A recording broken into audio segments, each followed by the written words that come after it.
기부 교육의 의미는 첫 번째는 우리 사회에 우리뿐만 아니라 다양한 계층의 사람들이 있다는 것을 아이들에게 좀 인식시킬 수 있는 것 같습니다. 실제로 기부 교육을 하면서 이제 아이들이랑 우리 사회는 이렇게 많은 도움이 필요로 하는 사람들이 있다라는 것을 아는 것 자체만으로도 몇몇 아이들은 저렇게 힘든 분들도 있구나라는 것을 느끼고, 또 다른 아이들 같은 경우에는 빨리 저런 분들에게 우리가 어떤 도움을 주고 싶다라는 말도 많이 하더라고요. 그런 식으로 우리 사회의 어려운 계층에 대해서 아는 것, 그리고 그분들에게 좀 따뜻한 마음을 갖는 게 기부 교육의 첫 번째 의미라고 생각을 하고, 수입과 지출, 은행 같은 단계에서는 개인의 활동에 초점이 맞춰져 있습니다. 그런데 창업 활동부터는 개인이 아니라 타인으로 이 범위를 넓혀가게 되는데, 특히 기부 활동을 하면서는 우리 친구들 혹은 다른 학교의 친구들, 그리고 주변의 이웃들 뿐만 아니라 우리 사회 전체의 다양한 사람들에 대해서 생각을 해보기 때문에 아이들이 좀 시야를 더 넓힐 수 있는, 그런데 기부의 의미가 있다고 생각을 합니다.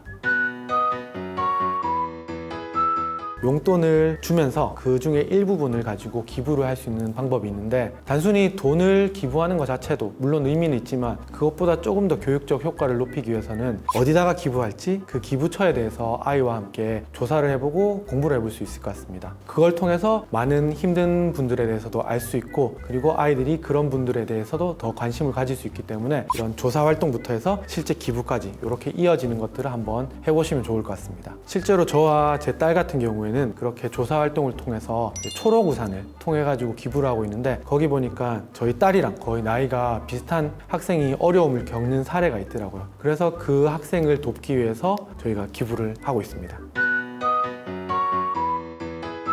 제가 실제로 저희 딸이랑도 이제 용돈 교육이나 다양한 경제 금융 교육 활동을 하고 있지만, 학교 현장에서도 많이 경제 금융 교육 활동을 하고 있습니다. 그럴 때 우리 아이들을 보면서 제일 많이 느끼는 것 중에 하나가, 이제 아이들 입에서 자연스럽게 부모님들의 이제 돈에 대한 혹은 경제나 금융에 대한 가치관들이 이렇게 툭툭 튀어나오더라고요. 그럴 때마다 이제 제일 많이 생각하는 것 중에 하나가, 어른으로서 나 자신이 아이에게 나의 돈과 경제에 대한 가치관을 주입하면 안 되겠다라는 생각이 많이 들더라고요. 그런 의미에서 저는 이제 부모님들도 그런 자신의 가치관을 아이에게 투영하거나 주입시키는 게 아니라, 우리 아이들이 다양한 활동과 경험들을 통해서 자신만의 가치관을 형성하는 데 의미를 두고 아이들과 교육을 하셨으면 좋겠다라는 생각을 합니다. 사실 근데 저도 제 딸을 데리고 돈에 대해서 혹은 경제나 금융에 대해서 가르칠 때마다 그런 나의 가치관이 조금씩 투영되는 느낌은 있어요. 그런 것들이 사실은 스스로 조절하기가 쉽진 않더라고요. 그럴 때마다 이제 교육을 하고 나면 반성을 합니다. 다음부터는 이러지 말아야지 라는 생각을 많이 하는데, 답은 없지만 부모님들도 그런 생각을 바탕으로 해서 우리 아이가 스스로 가치관을 형성해 주는데 좀 초점을 맞춰가지고 자신을 수양하면서 가면 좋지 않을까라고 생각을 합니다.